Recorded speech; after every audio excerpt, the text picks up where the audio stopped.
Hey friends! Au début, cette vidéo s'est trouvée à la fin d'une autre vidéo, mais finalement, je me suis dit non, mais ça n'a rien à voir.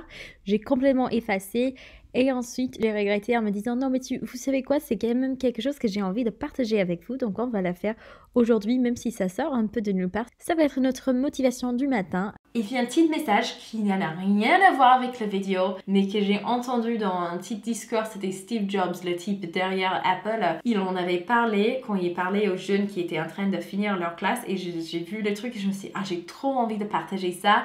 Mais il n'y a aucune vidéo que ça corresponde avec, donc je le mets ici à la fin pour les personnes qui sont toujours là, coucou. Et c'est le concept, il disait de toujours suivre vos passions, même si dans le moment ça n'a pas de sens, vous ne voyez pas où ça va venir. Il disait qu'en toutes ces petites passions qu'il a suivies au départ, c'était tous ces petits trucs qui se mettaient ensemble, qui l'ont aidé à devenir l'homme qu'il était, à créer tout ce qu'il a créé pour Apple, pour leur faire avancer et tout. Mais il disait, dans le moment, ça semblait complètement aléatoire.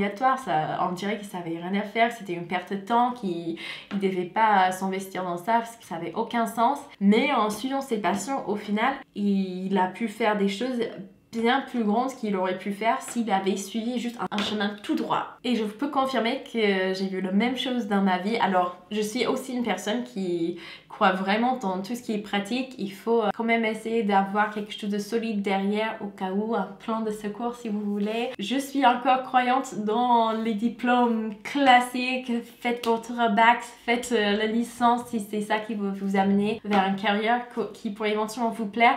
Parce que souvent on a des grands rêves et tout, mais si on n'a pas des ressources financières derrière pour nous aider à réaliser ses rêves, si on n'a pas un appartement même pour nous continuer pendant qu'on va, je sais pas, démarrer une chaîne YouTube ou quoi, c'est compliqué, c'est bien plus compliqué. Donc, mais je trouve ce qu'il dit est très très vrai pour beaucoup de personnes. Quand j'écoute les histoires, les biographies des personnes qui sont très très grandes dans l'histoire, ça revient souvent. Ils faisaient des trucs dans leur vie, ils ont eu des expériences qui dans le moment leur semblaient complètement bizarres, ou c'était même des gens autour d'eux disaient que c'était une mauvaise décision, mais tant qu'ils suivaient leur passion, finalement ils sont arrivés à s'en servir de ces passions et de ces atouts qu'ils ont travaillé, ces qualités qu'ils ont améliorées au fur et à mesure des années. Quand j'étais au lycée, je faisais les cours de français, c'est que tout le monde m'a dit servait à strictement rien parce que personne parle français à Nevada. Ça va pas vous aider à avoir un meilleur travail, vous allez perdre votre temps, mais ça m'a passionné bien plus que l'espagnol. Surtout à l'époque, j'étais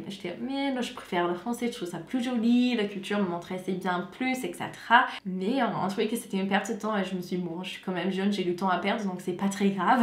Et j'étais aussi dans un cours et c'était juste un cours c'est des cours extra en fait. C'est des cours où c'est un peu pour remplir les heures, on n'est pas obligé de les suivre, c'est des sujets en plus pour nous faire plaisir. Et c'était un cours où on faisait des actualités pour l'école à travers une caméra en fait. On faisait des petits clips qu'il fallait apprendre à monter, qu'il fallait préparer pour présenter à toute l'école. L'école les regardait après sur la télévision tous les matins quand ils regardaient leurs annonces. J'étais parfois la présentatrice aussi et ça m'amusait énormément. J'ai adoré faire ça. Mais bon, encore c'était un truc, j'allais pas être présentatrice plus tard dans la vie, ça servait à rien. Mais c'était une passion, ça m'a vraiment intéressée de faire le montage et tout. Et regarde où je suis dans un travail où je fais ces deux cours que j'ai fait au lycée qui servaient à rien entre guillemets. C'est mon métier maintenant. Et j'aurais pas pu prévoir ça à l'époque.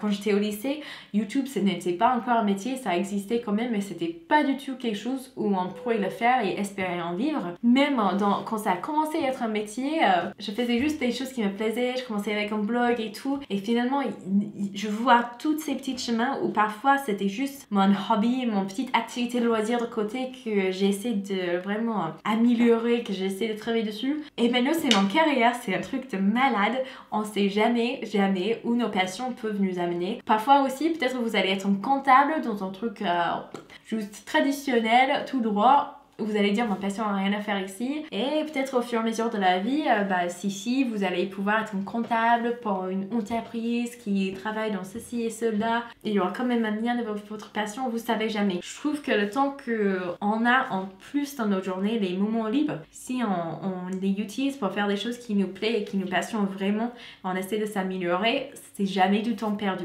Voilà, le petit message que je voulais partager qui a rien à voir avec tout le reste de la vidéo. N'oubliez pas de vous abonner. Ciao!